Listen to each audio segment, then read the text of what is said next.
Di satu rumah bekas syuting, Suzana kerap hadir dalam wujud astral. Apakah sundel bolong yang tertangkap kamera adalah perwujudan sosoknya? Bagaimana dengan mitos yang menyebutnya bergabung secara gaib dengan Kanjeng Ratu Laut Selatan setelah kematiannya yang misterius? Kenapa pula tanah kuburan yang menjadi kerana? Dalam episode spesial malam ini, Misteri Dunia menelusuri semua tempat dan petilasan yang pernah didatangi sang legenda semasa hidup.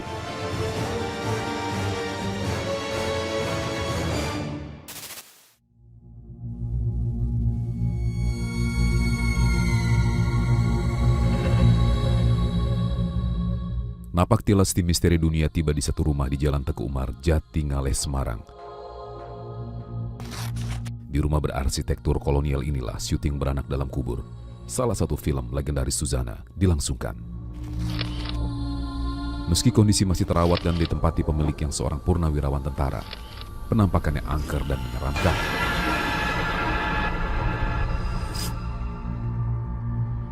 Energi gaib menyebar dari semua sudut. Memang dulu seperti itu. Jadi dulu sampai disebut rumah setan, ada disebut rumah horor ya. Nah, rumah Susana itu yang paling banyak diingat orang gitu. Ya. Tapi kalau sekarang sudah tidak ada masalah sama sekali. Saya masuk sini tahun 78 juga sudah sangat berkurang dan sudah nggak masalah gitu. Kalau suara-suara masih, ya sampai sekarang masih. Furi Harun, indigo interdimensional, mengajak seorang warga menelusuri kebenarannya. Sosok seperti apa yang mereka jumpai?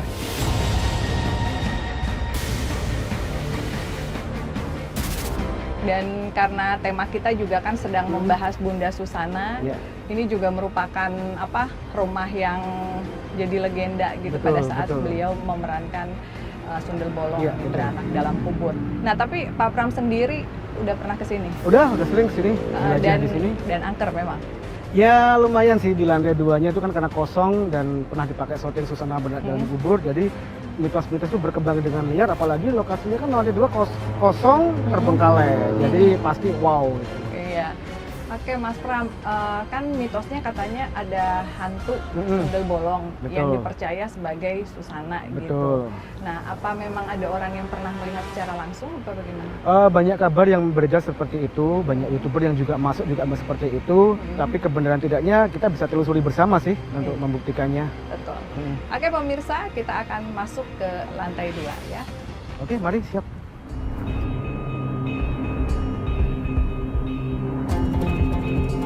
Deg-degan ya, ini rumahnya konon dibangun tahun berapa ini?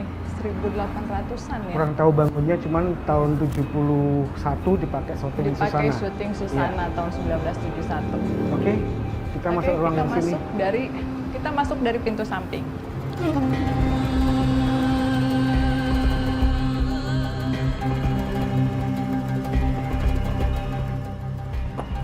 Assalamualaikum.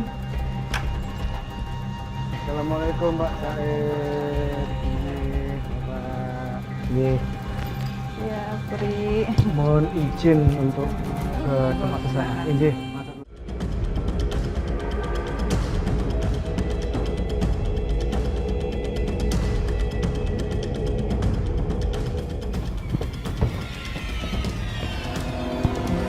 Assalamualaikum. Pak, saya kasih mawar merahnya dulu ya. Silakan Pak. Iya. Noni Belandanya cantik. Ini sih.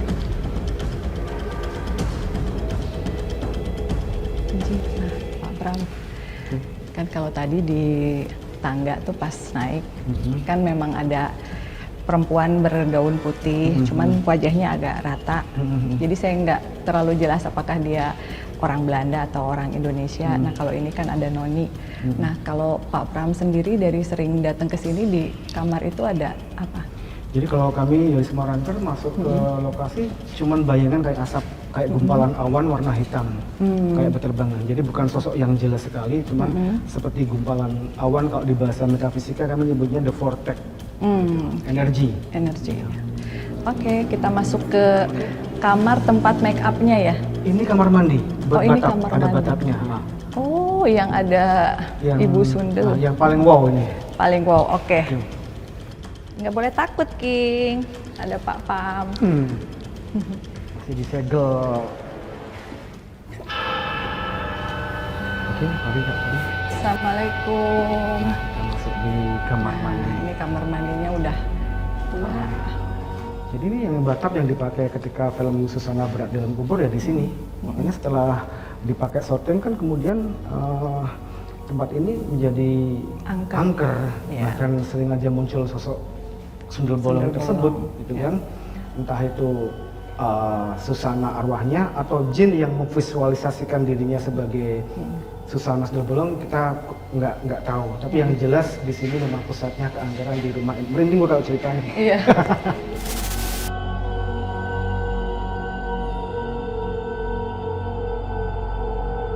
Yang diceritakan itu benar-benar terjadi. Mata batin Furi melihat dengan jelas penampakan sosok entitas astral menyerupai jin. Apakah ini perwujudan Susana yang bersalin rupa seperti Sundel Bolong?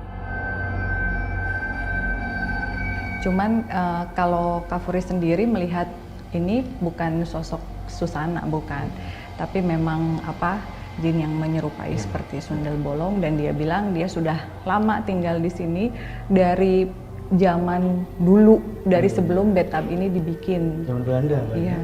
Jadi pada saat syuting Susana, artinya sosok ini sudah ada di sini gitu.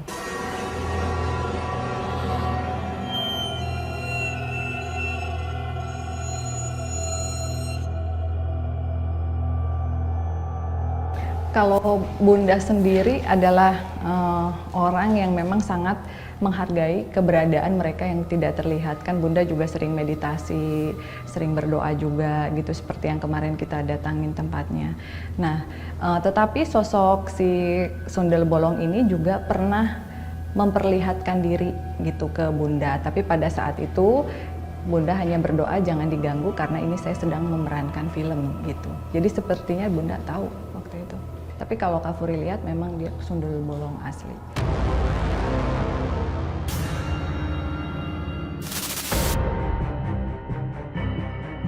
Rupanya tidak hanya Sundel Bolong, tarikan gaib juga datang dari balkon di lantai 2. Bayangannya menyerupai gadis cantik bermata biru. Siapa mereka? Pakai gaun warna putih, rambutnya agak dicepol gitu loh, cepol-cepol zaman dulu, cantik, mungkin usianya sekitar 38 tahun, belum terlalu tua, tinggi dan putih gitu. Ini kan dulu sering ada mitos, ini jalan raya nih, Iya. jalan raya, di luar kan jalan raya. Banyak mitos ketika mobil ataupun angkot atau motor lewat, dia lihat ada Susana di balkon. Di balkon lagi duduk. Susana. Dan di sini kan memang tadi kata noni Belanda yang namanya Maria itu, dia punya teman noni Belanda juga. Nah, apalagi Bunda Susana juga kan Belanda gitu, dan masyarakat udah kayak kenal banget ini rumah Susana.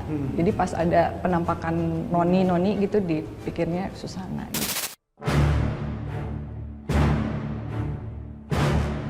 Keseringan memerankan film misteri telah membawa Susana ke dalam kehidupan supranatural. Ia tersugesti pula melaksanakan praktik spiritual untuk pembersihan diri melalui tirakat.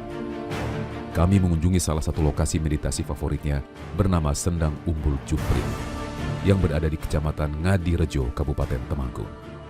Di gua beraura mistik ini, Cliff Sanggra yang menemani kami menceritakan kembali masa-masa kehidupannya bersama Susana.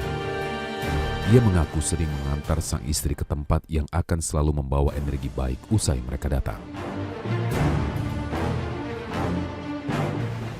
Jadi ini yang tempat Bunda dulu suka meditasi berendam di situ, di air itu. Kan katanya di Umbul Jumprit ini airnya bisa menetralisir energi negatif. Iya. Nah, apakah itu ada hubungannya dengan Bunda yang sering memerankan tokoh-tokoh di film horor atau apa? Ya, kalau Bunda sini tujuannya ya meditasi seperti itu. Ini air itu kan katanya juga bisa bikin awet muda. Mungkin salah satunya Bunda juga di sini meditasi untuk ritual, untuk film-film yang berikutnya yang mau syuting gitu kan, termasuk untuk bikin awet muda, jadi cuci muka, nanti airnya juga diambil pakai botol, dibawa pulang dibawa gitu. pulang. Ya. Ya, baik pemirsa, sekarang kita akan coba bersihin tangan, muka ya, di Semoga air awet ini. muda. Amin, amin.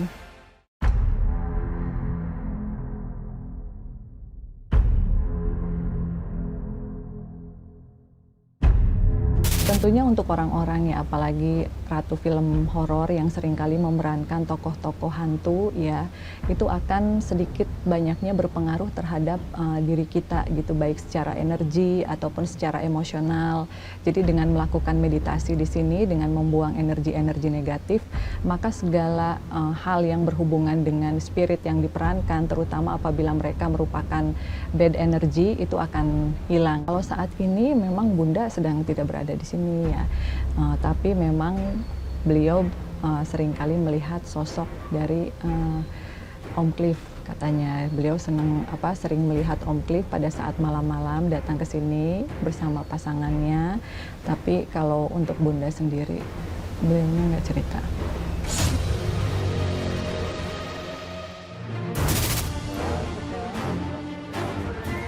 Seperti peran di film, takdir hidup si ratu horor tampaknya memang penuh misteri. Kematiannya 14 tahun lalu bahkan meninggalkan cerita yang tak pernah terungkap dengan jelas. Hal misterius apa saja yang menjadi bisik-bisik? Misteri dunia akan menyikapnya sebentar lagi. Jangan kemana-mana.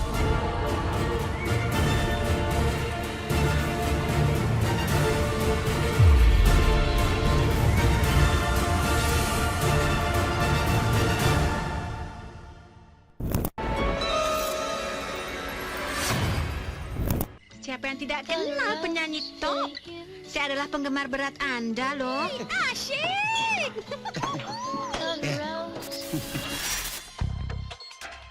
15 Oktober 2008, 2 hari usai berulang tahun ke-66, wanita berdarah Belanda yang lahir di Bogor menghembuskan nafas terakhir. Suzana menyerah oleh komplikasi penyakit diabetes mellitus yang diderita cukup lama. Jasad telah menyatu dengan tanah, tetapi tidak cerita tentangnya. Dalam waktu yang lama, nama Suzana terus menjadi perbincangan, yang baik juga yang kontroversial. Hal pertama yang terus digunjingkan adalah isu yang menyebut kalau semasa hidup, Suzana acap ritual larung dan menjadi pengikut gaib Ratu Pantai Selatan. Karenanya, ketika meninggal, rohnya bersatu dengan Ibu Kanjeng Ratu.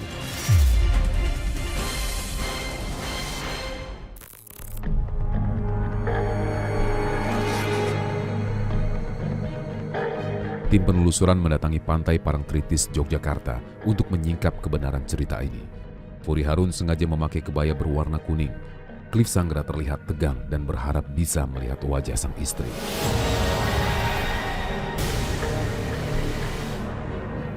Furi membuka portal dimensi gaib sembari melarung kelapa hijau sebagai syarat.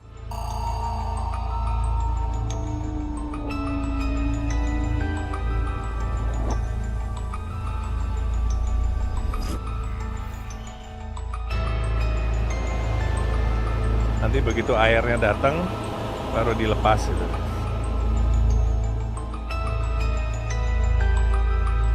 Ya ini datang airnya dikasih aja kelapanya.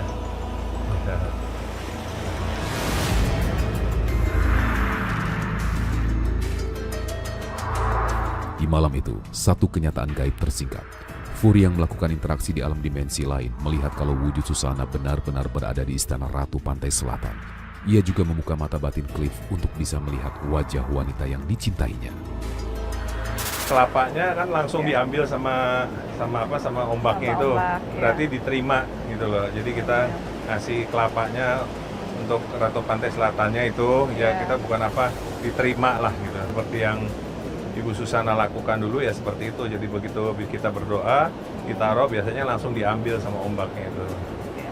Kan ini ada orang beberapa yang berpendapat bahwasanya Bunda ini merupakan pengikut dari Ratu Pantai Selatan. Tapi kalau Furi sendiri melihatnya, karena Bunda memang pernah memerankan sosok beliau, Bunda meminta izin, lebih kayak bersilaturahmi dan memberikan terima kasih gitu. Ya, kalau istilahnya kalau Bunda tuh seperti sudah dianggap sebagai anak, sebagai seorang anak, seperti jadi bukan prajurit atau apa gitu, enggak, tapi sudah dianggap seperti seorang anak, karena kedekatannya Bunda sama Ratu Pantai Selatan itu? Kalau pada saat ini memang beliau sudah tahu kita akan datang ya. Dan juga sosok Bunda Susana kan memang dari awal kita syuting baik di rumah, di makam ataupun sekarang beliau juga suka mendampingi. Tadi cuma muncul sebentar pada saat Kak Puri mau makan kelapa karena kan itu belum pernah ya, baru satu kali, agak ragu-ragu gitu. Cuma muncul sebentar untuk meyakinkan bahwa nggak apa-apa, minum aja, akan mendapatkan banyak berkah dan kebaikan insya Allah. Lalu Ibu Kanjeng Ratu datang hanya pada saat tadi kita akan melarung kelapa, lalu setelah itu pulang.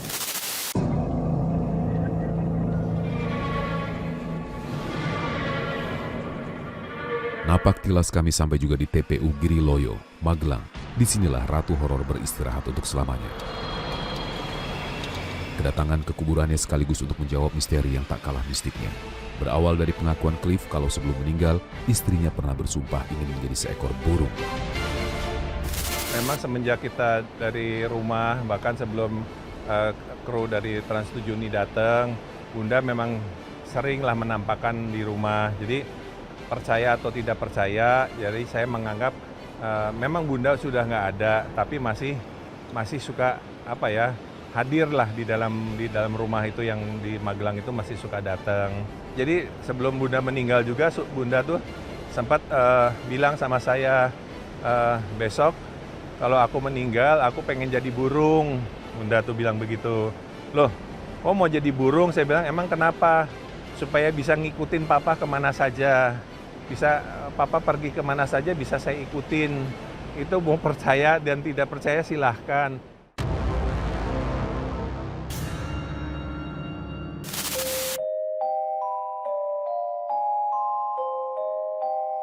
Cerita bereinkarnasi menjadi burung dan misteriusnya kematian Suzana seolah menemukan pembenaran dengan usia kematian tepat di umur 66 tahun.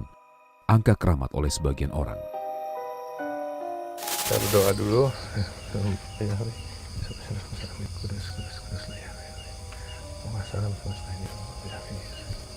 Amin.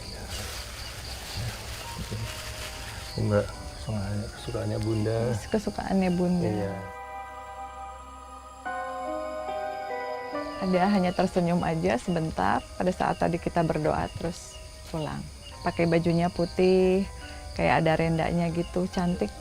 Lebih bule ya, ya daripada yang saya lihat di TV. Ya. Aslinya memang kalau nggak make up gitu bule, kayak orang bule gitu ya. Memang itu. Kalau Bunda kan selama hidupnya beliau seringkali meditasi, berdoa gitu. Dan barangkali ada makhluk-makhluk yang memang ingin menjaga Bunda gitu, sehingga Bunda selalu didampingi gitu. Jadi kalau sekarang kadang muncul menyerupai, kadang juga tidak gitu. Tapi selama proses doa ya Bunda hanya muncul sebentar lalu pergi gitu. Katanya 66 itu kan keramat gitu kan, kan pada saat usia 66 meninggalnya gitu. Iya. Jadi ya sesuailah dengan Ratu Horor gitu kan, legenda di angka 66 kayak gitu. Kalau Rabu Legi itu kan adalah hari yang spesial untuk orang yang memang mereka sudah merasa kewajibannya di dalam kehidupan ini sudah selesai dan sudah siap.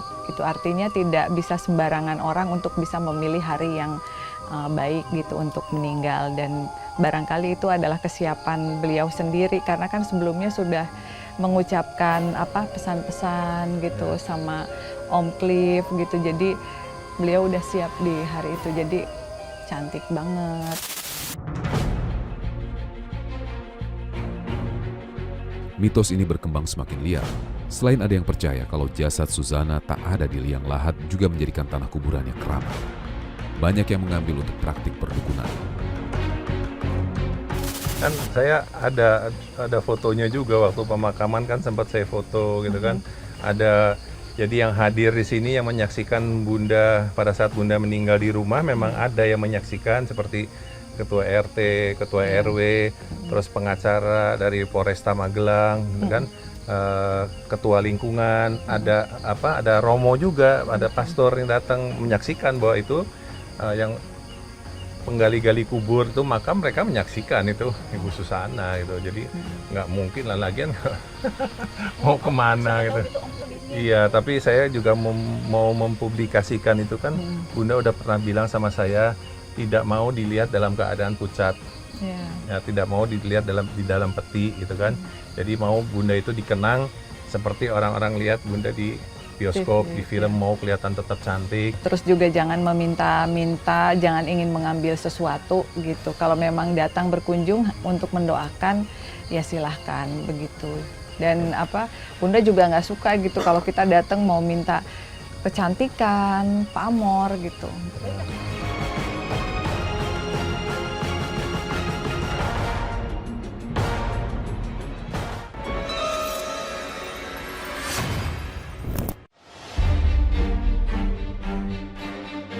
Di panggung film horor tanah air, tak ada nama lain yang bisa menandingi kepopuleran Suzana. Horor adalah Suzana, dan Suzana adalah film horor. Hampir semua film horor legendaris pernah dibintanginya. Tiada terbantahkan, dialah ratu film horor Indonesia. Dan serupa peran di semua film, kehidupannya juga penuh misteri. Bahkan ketika jasad sudah berkalang tanah, cerita tentangnya tak pernah usai. Tetapi, ia tetaplah bintang besar yang belum tentu ada yang bisa menyamai. Ia akan selalu ada di hati orang-orang yang mencintai. Kami mempersembahkan tayangan spesial ini dalam mengenang 14 tahun kepergian Suzana Martha Frederica van Oos, ratu film horor tanah air. 1000 misteri terserak di kolong langit, sebagian sudah terjawab, namun banyak yang belum terpecahkan. Misteri dunia akan terus menyikapnya. Sampai berjumpa di episode selanjutnya.